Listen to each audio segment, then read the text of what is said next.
So today we're going to learn together because my son, knowing that I like to be challenged, has bought me 2 new decks because I can't buy my own. You mustn't buy your own. Decks should always be bought with love for you, or any bad will come of them. If you read your own cards, you will never ever get a clear message because you read into it what you want to read into it. So that's the downside of being a tarot reader. There is no way on earth I'm going to be able to pronounce the ancient Norse language, but the nearest I can get is Yggdrasil. These are the Norse divination cards. So many different meanings to just one card, so we're only going to use one card. And these are the Santa Muerta Tarot, the Book of the Dead. So although they are exactly numbered as a normal tarot deck, they have their own meanings as well, because each person who creates a deck puts part of their soul into it. So, Norse gods, Mexican Day of the Dead, Santa Muerta. What we're going to do is use the Norse deck as our wild card, if you like.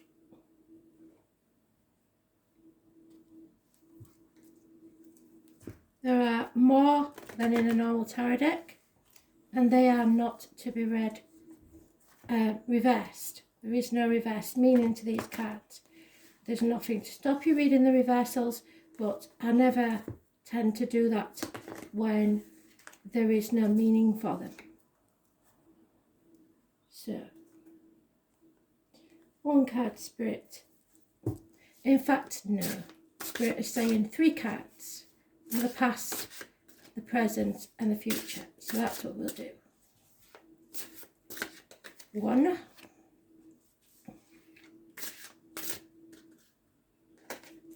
2, 3. 3 cards. Oh, spillage. Never mind, we'll pick them up later. Very shiny cards. They don't stick together. They stick together quite a lot, but they're very slidey. So we will see what fate has tipped up for me to see when I go around the other side of the table. So we're going to do a Celtic cross with the Santa Muerta.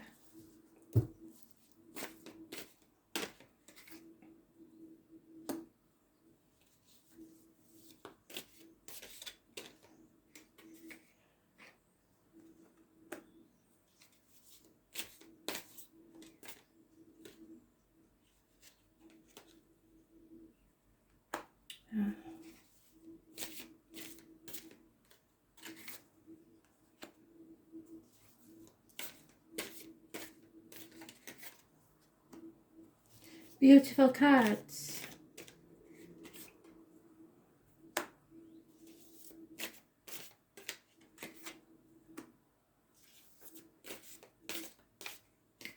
It's a lot to do with money. And some of the daily read cards are appearing. In fact, most of them are from the daily read. So they're reiterating a message. Me and Kristen had a conversation on YouTube about it. They are repeating because they're trying to get this message across.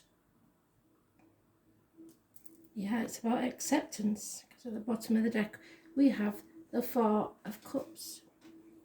So let's begin the story at the beginning. The 7 of Pentacles. Not seeing our worth, not seeing that we have achieved a lot, only seeing what we haven't achieved. Comparing ourselves to others. Comparison is not your friend. Now, we are going to read the advice that Santa Muerta gives us. which will be totally different, believe me.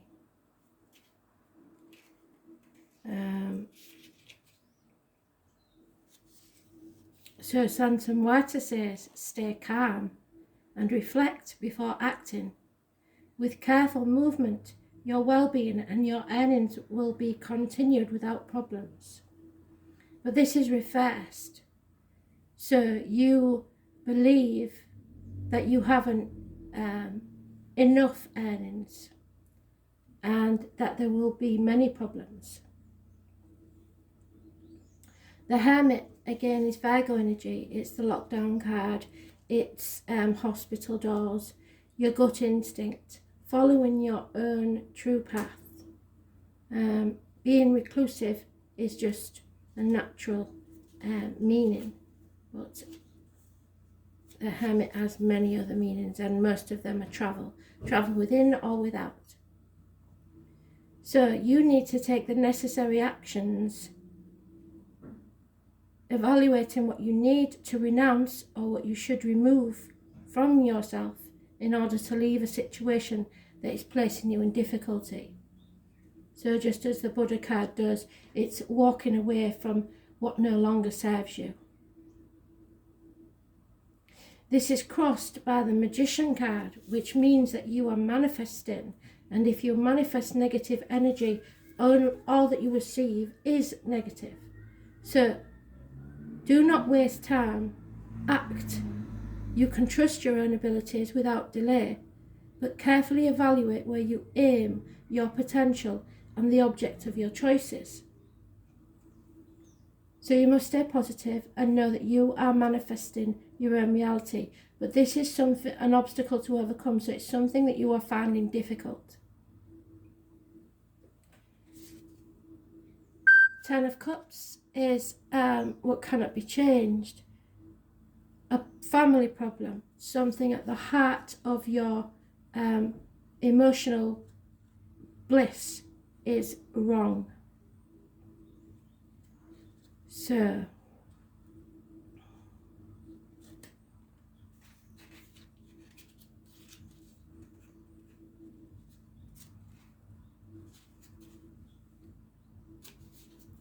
we have the Ten of Cups.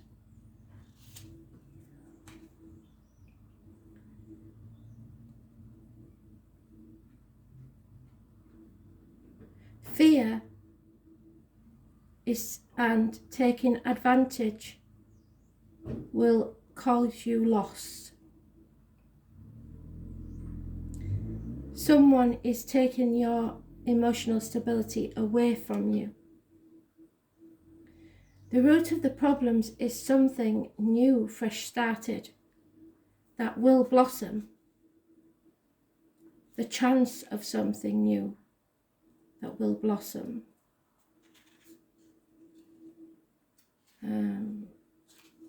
3 years is mentioned.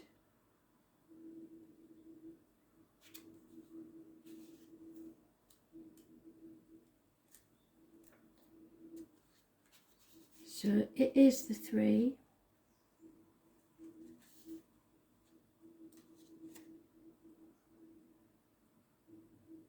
Persevere without hesitation towards that in which you are placing your physical and economic reserves, without letting anyone trample on your harvest. So that's the obstacles to overcome, is not letting other people dim your light and make you believe that it will not work. In the past, there was an offer of love retracted, so taken away from you. A young energy, or problems with children possibly. Let's see.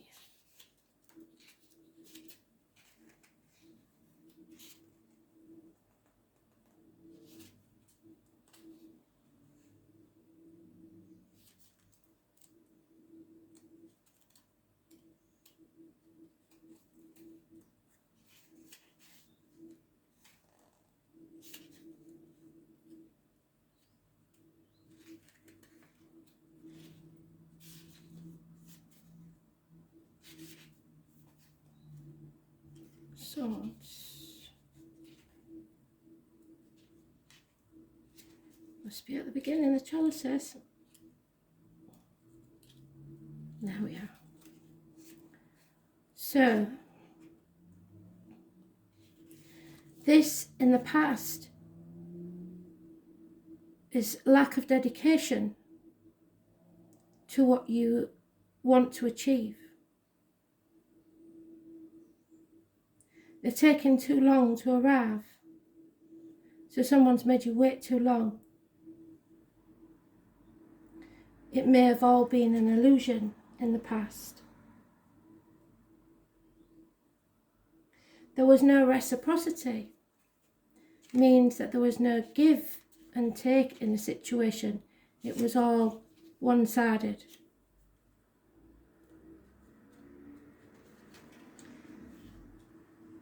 The 6 would be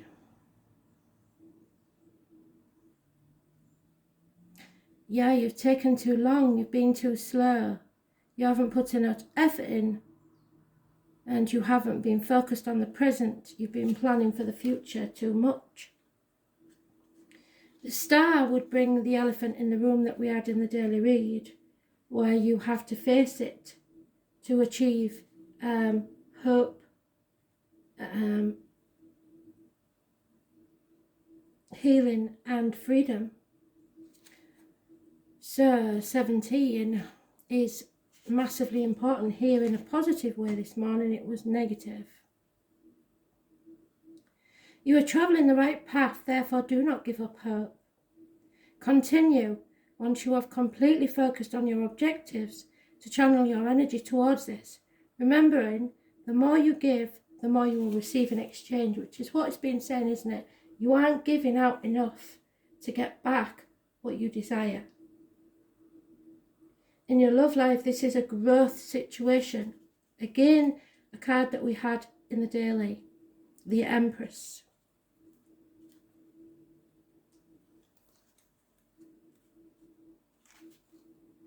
Make the most of your experiences and act quickly. Avoid indecision or laziness. If necessary, plan your actions more rationally in order to let what you desire blossom in your life. So you are having to put the effort in. No one can do that for you. The Wheel, again, was in our read today, and it was positive in that as well. So they are reiterating everything. Support news circumstances and face the changes in front of you in time, if they enable you to proceed until it is necessary to change once again. So you have to go with what fate brings you. The Hanged Man suggests that there will be a period of waiting. It's karmic situations, secrets and hidden enemies, sacrificing yourself for others or some great cause, or people taking you for granted because you were playing the martyr or the victim.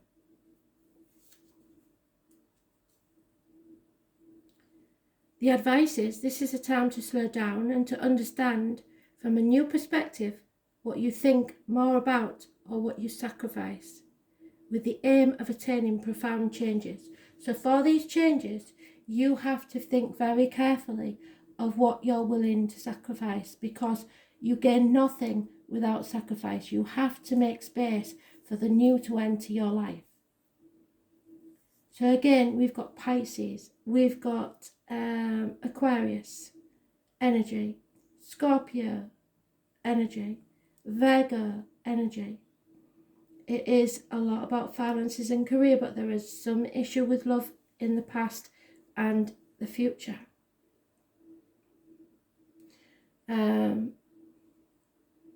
The 17, the 3, the 30, the 10 and the 9 or the 27 are positive energies. The 12, however, is negative. So then we look at the past, present and future. So there's our past. Well, you pronounce that because I'm having trouble.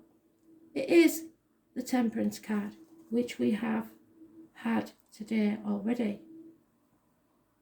The 1 and 28 I didn't mention is fortunate also. But this is the Sagittarius card that came into the read this morning as well. So all the cards that was in the read this morning are repeating. Hun, the reassurance and protection, possibly of children. And Skadi, the ambition or the hunt. So having the passion for something.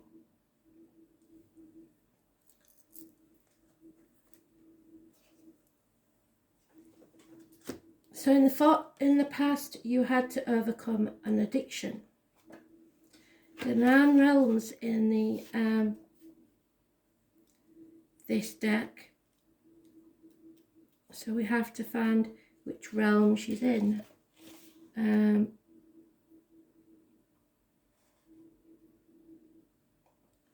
It seems to be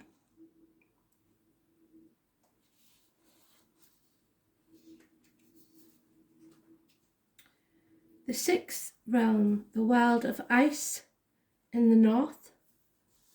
So the north may have something to do with it. Up and left, the seeker's instinctive thinking and subconsciousness. So this is your subconscious, something from the past possibly.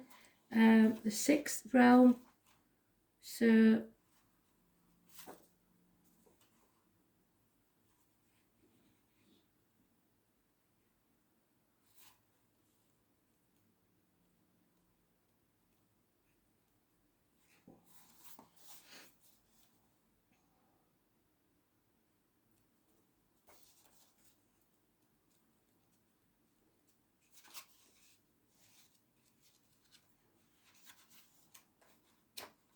the actual chapters are not in the same order, so that's not very good, is it? This is where the books become complicated and people tend to get worried that they'll never be able to understand the decks. You will get to know them, but it is better to, as I say, do one card a day while you're learning. Now, this is very strange because on this one there is a monkey, and for some reason my niece bought me a cup with monkeys on. I think she's trying to tell me something. But it is Temperance. It's those born on the 14th. Living or past it, if your diary and address, massively important in a positive way. The forefather of lineage of giants that were friendly to the Aesir, and he is the king of the Nephilim. He commands some of the forces of nature, particularly in relation to water, wind, fire and ice. Well, we are about to get Hurricane Bella. Those elements are his sons, aptly named Kari, the wind, Logi, the flame, Halar, the sea, and Frosti, the ice. Kari is grandfather to Sneer Snow, and his 3 daughters bear 3 different names of the snow: Mujol, Drifa, and Fun. Fun Jort, honestly these words, has a snow falcon in his service to bring news, so there may have been some news in the past, and he also consults a talking head, which, much like Odin, can be seen as a source of nature's forces. The card indicates self-control, wisdom, broad vision and mindset. This card indicates willpower, emotional sobriety and rationality in sensitive response. Like anything ancient, will never be rushed. He represents understanding of the value of allowing some time to pass before making a decision or reacting in any given situation. Ancient influences slow the seeker down and direct them to react slowly to a new situation or provocation. If any of his children or grandchildren accompany him in the spread, this reinforces him. However, Kari and Logi in particular will indicate to the seeker that temperance is needed in this situation at hand. So you have to be tempered in watch your temper, basically. Don't get angry and do something rash. That was in the past. I do not see any of the names of his grandchildren, etc. So that doesn't apply. Hun, she bears the sign of the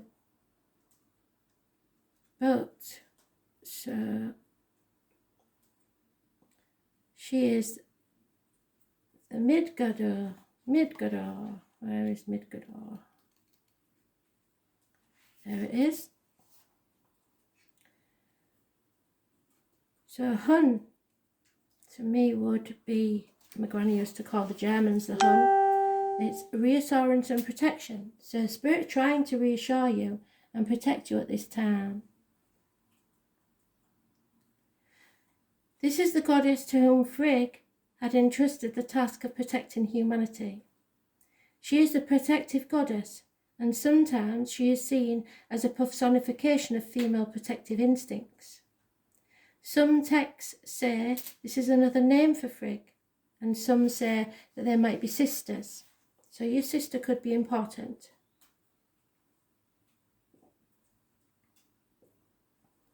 She can prevent and protect humans from peril.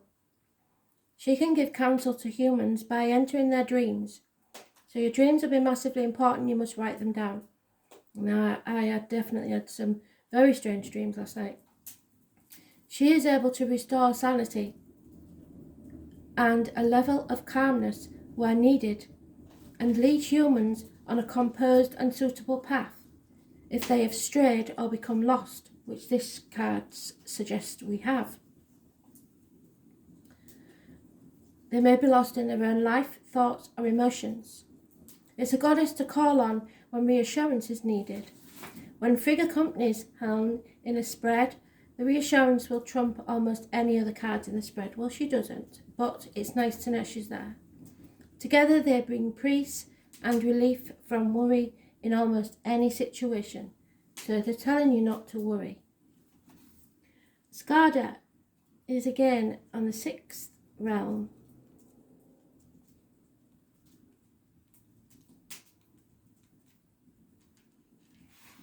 Skadi, should I say, ambition and the hunt. Skadi is the giantess goddess of the hunt and the daughter of Pachasi, the giant and trickster who managed to even trick Loki himself. So don't try and kid a kidder. This is a prolific skier. Her great loves are the mountains, snow and hunting. She was married to Nudjador after the war between Asgardor and Elfenheimer, and it's sometimes said to be the mother to Freya. The union of these two is said to have been an unhappy one, so an unhappy marriage perhaps, as one preferred the mountains and the other the sea. She later married Ulna, the ice giant, and lived happily with him in the mountains. Skadi is also thought to be the goddess of Scandinavia, which might draw its name from her. One version of her name is Skanda. Skadi can be called upon to resolve and resourcefulness. She represents goal-orientated determination in a spread and strong willfulness from the seeker. So that's what you're needed. That's what they want you to do, is focus on what you want and stick to it. Don't give up. If either of the other two accompany her in the spread, those qualities are reinforced, but they don't. If Freya accompanies her mother in the spread, no. She adds a touch of sex appeal and magic to the mix. So this is not about sex, this is not about love, this is about something that has gone stale, and it's time to move from that barren land to hunt on a better hunting ground. This is a monetary aid coming to influence you, but might bring a feeling of confinement along with it. So what you own owns you.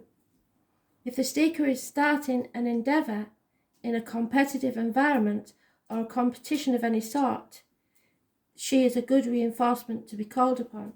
So in other words, we go back to the don't compare yourself to others, because you are just as capable of coming out successful from this as anyone else.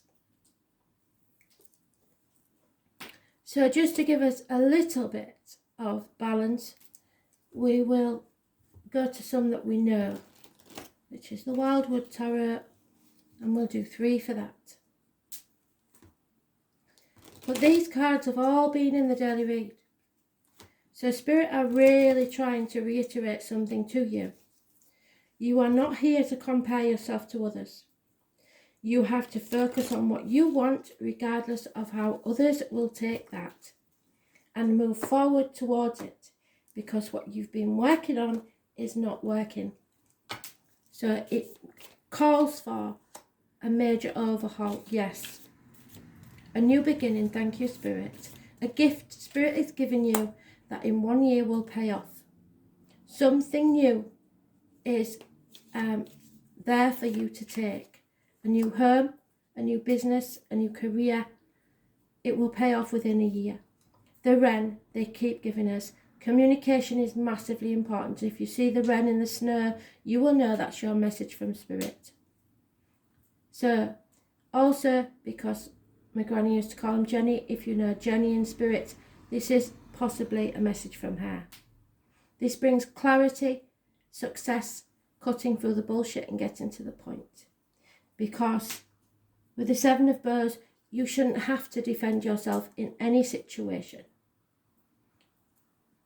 It's your life, and you have to live it how you see fit. At the bottom of the deck, we have the Tarot reader, the psychic, the medium, and she is in a deep and dark depression. She warns, be very careful what goes in your mouth, as in diet and medication, and what comes out your mouth, as in word written or spoken. You are not listening to Spirit or your gut instinct, and it's time that you did. So perhaps the 29th will not be a good day. Hope you enjoyed that. It will take us some time to learn from this. The Year of the Monkey, you need to look up. I've put it so many times on the thing, I can't remember them all. And the Year of, I don't think there is a bear, but look for your animal totem of the bear, because that is obviously important also. And the Wren. The Wren is massively important. The Butterfly, obviously, is again someone in denial about the changes that need to happen within the family. And we had that in the daily read. So they are reiterating what we've talked about already. I hope you enjoyed that. Thanks for listening. I may do something else later because I can't wait to play with these cats. So thanks for listening, and I hope you had a wonderful Christmas.